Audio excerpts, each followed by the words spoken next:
So today's lesson is going to be about Article 3 of the Constitution, which lays out the U.S. federal court system. Okay, so let's just get into it. So how has this been established? Okay, so Article 3 of the Constitution, really only what that did was it established the Supreme Court. It does not list how many justices you're required to have as a country that we are required to have. So currently we have 9. I should say we're supposed to have 9. Currently we have 8 with Justice Ginsburg, who just passed away. But there is a way that you could have more than 9 or less than 9 and move that number. But the tradition has been 9 Supreme Court justices for, you want an odd number. So if there's a vote, and someone could go 5 to 4. So that's the advantage of having an odd number.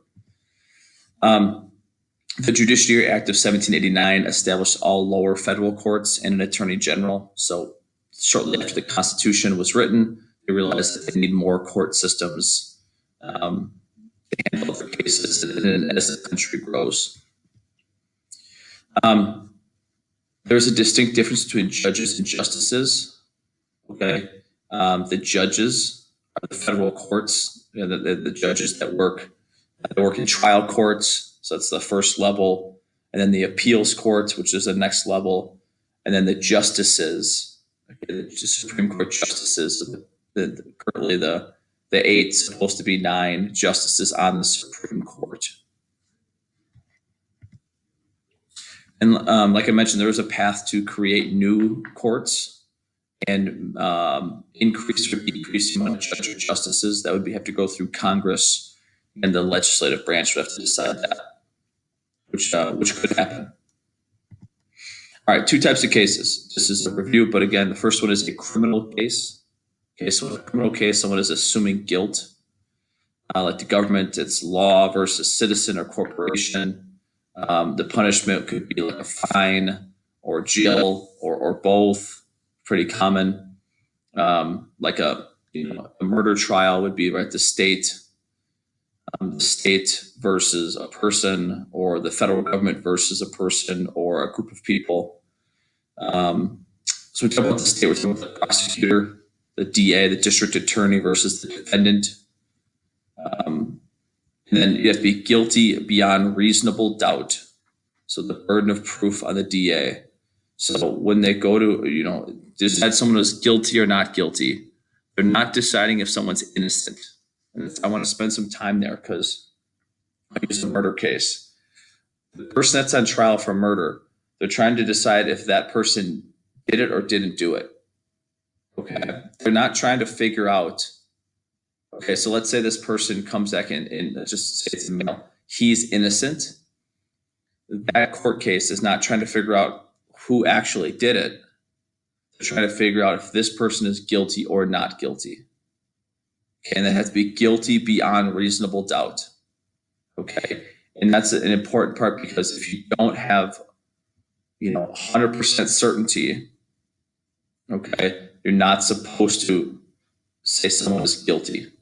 Now, throughout history, it's been pretty difficult in some scenarios. In 2020 and moving forward, we have much more technology, forensic science, cameras, just forms of technology that potentially could make this easier to do. And by easier, I mean just cleaner and easier, like that innocent people wouldn't get charged with crimes and that guilty people wouldn't get off and wouldn't be let free. So it's an important place I wanted to spend time with, is just the difference between guilty and innocent. Because there's scenarios where the court can't say that someone is guilty. Okay, so they determine them not guilty, but they can't 100% say that they're innocent either. Okay, and remember, the person that's on trial is the person that's on trial. Okay, and they're either guilty or not in the eyes of the court. A civil case, this is assigning responsibility. So this is like a citizen versus a citizen. Okay, someone's seeking money for damages. Or it could be like a person versus an insurance company. So versus a group. Civil law, civil cases also applies to like a class action lawsuit. Like if a group of people were suing a corporation, like a company, maybe there's a group of factory workers that got really sick at work, and now they all have some disease. Let's just say they have lung cancer. Instead of one person having to sue the company, the group of people would get together and they'd call it a class action lawsuit. And they would, work as a team together, and get a lawyer and go through that process. So that would be a civil case. So criminal, someone's assigning guilt, and a civil case, someone's assigning responsibility. That is a picture of the U.S. Supreme Court, again, the highest court in the land. Like I mentioned, it's supposed to have 9 justices serving, and we'll go through that process. Again, right now, as I'm recording this, there is currently 8 judges as of late September of 2020, just after Ruth Bader Ginsburg died.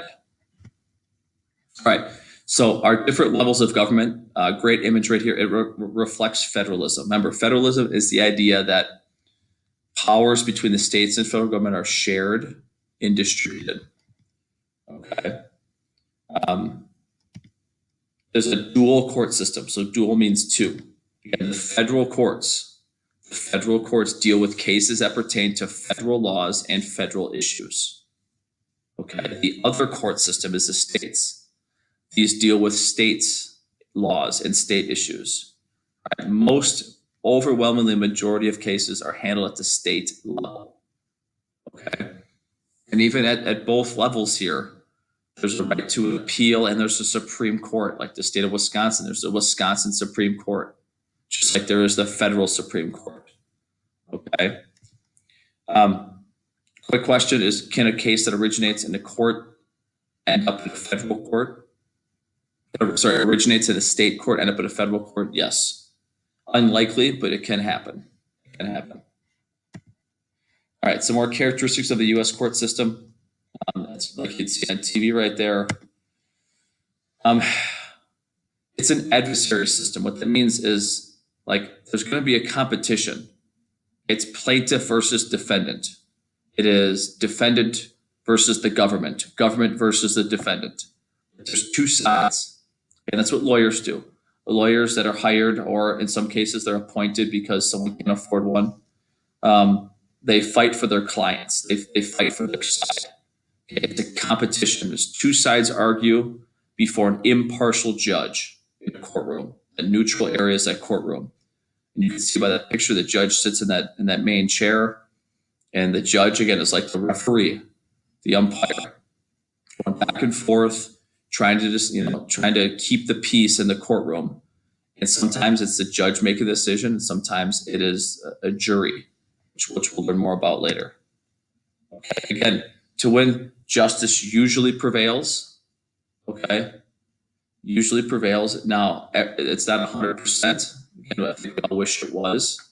Where innocent people were always deemed innocent, and guilty were always deemed guilty. But that's not always the case. Our system is set up so that's the intention. Okay, but like I said, absolute truth is not always the objective.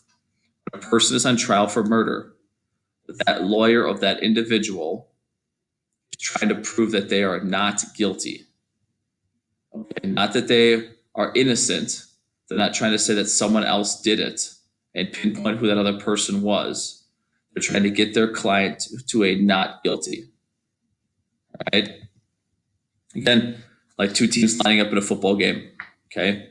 On each side, you'll see the referees in the middle, and on the outsides, the referee's jobs is to call the game fair.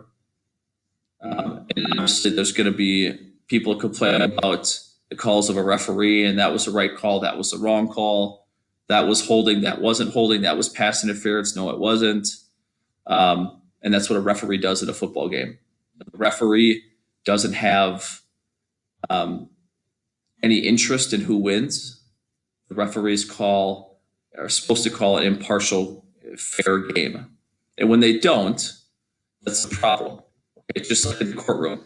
That's the judge's job, is to be the impartial, unbiased facilitator and referee of the entire court process. All right, a couple more. The jurisdiction, the right to hear the case. Okay, so the federal courts, they'll hear certain cases. Like I said, they'll hear cases that have to do with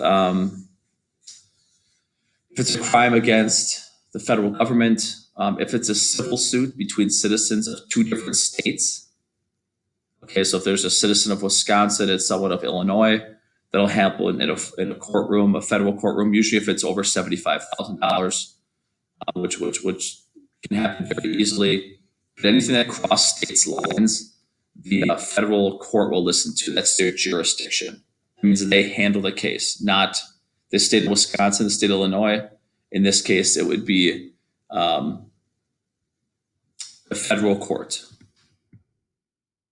Some federal questions to consider. If it involves the Constitution, if it's individual liberties like freedom of speech or Second Amendment gun rights or rights of the accused, or the right to remain silent, any of those types of things that have to do with the Constitution, then that goes to a federal court. If it's an executive order, if it came down from the president, it has to do with federal law in the executive branch of the United States government, that can end up in federal court. A treaty, again, a treaty or some sort of agreement, a trade deal, has to do with the federal government. And just in general, if it's a federal law. You're going to watch something on this very quickly, but judicial review, the Marbury versus Madison case that you'll need to know. I'm going to have our next activity do that. All right. If any case does not fall into one of these categories that are listed above, then it falls to the state courts. Okay, and each state has their own procedure for that. All right, so we're going to pause here for now.